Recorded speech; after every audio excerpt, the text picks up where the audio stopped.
నమస్తే అండి. నా పేరు డాక్టర్ అర్జున్ రెడ్డి. నేను consultant neuro surgeon in Raghavendra hospital అండి. నడుము నొప్పి లక్షణాలు ఎలా ఉంటాయి? చాలామంది అన్ని నొప్పులు నడుముకి సంబంధించినవి ఒకటే దానికి సంబంధించింది అని అపోహలో ఉంటారు. కాకపోతే మనకి నడుముకి సంబంధించిన ఎముకలకి వచ్చే నొప్పి ఒకలాగా ఉంటుంది. సపోజ్ ఇప్పుడు మనకి ఆ ఎముకలలో మనము లిస్థసిస్ అంటాము. ఎముకలు ముందుకి వెనుకకి జరగడం.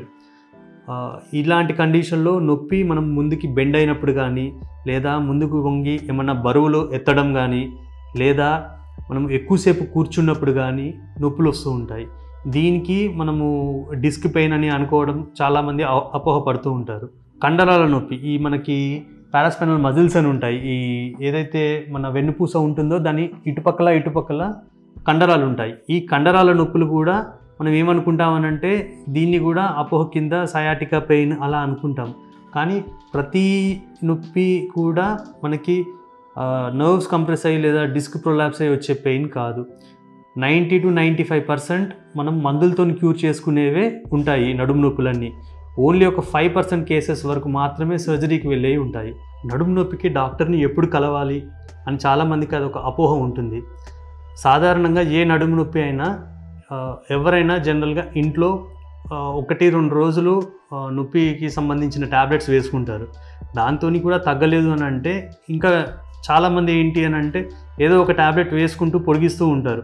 కానీ ఎప్పుడైనా కూడా 2 రోజులు మించి 48 గంటలు మించి మనకి నడుము నొప్పి తగ్గలేదు, పెయిన్ కిల్లర్స్ వేసుకున్నా కూడా అని అనుకుంటే ఇమీడియట్గా డాక్టర్ని కన్సల్ట్ అవ్వడం బెటర్. ఎందుకు అని అంటే కొన్నిసార్లు అది ఓన్లీ కండరాలకు సంబంధించిందో లేక ఎముకకు సంబంధించిందో ఏదో పట్టేసింది అని అనుకుంటారు, క్యాచింగ్ పెయిన్ అంటారు. అలాంటివి కూడా అనుకొని డిలే చేస్తూ ఉంటారు.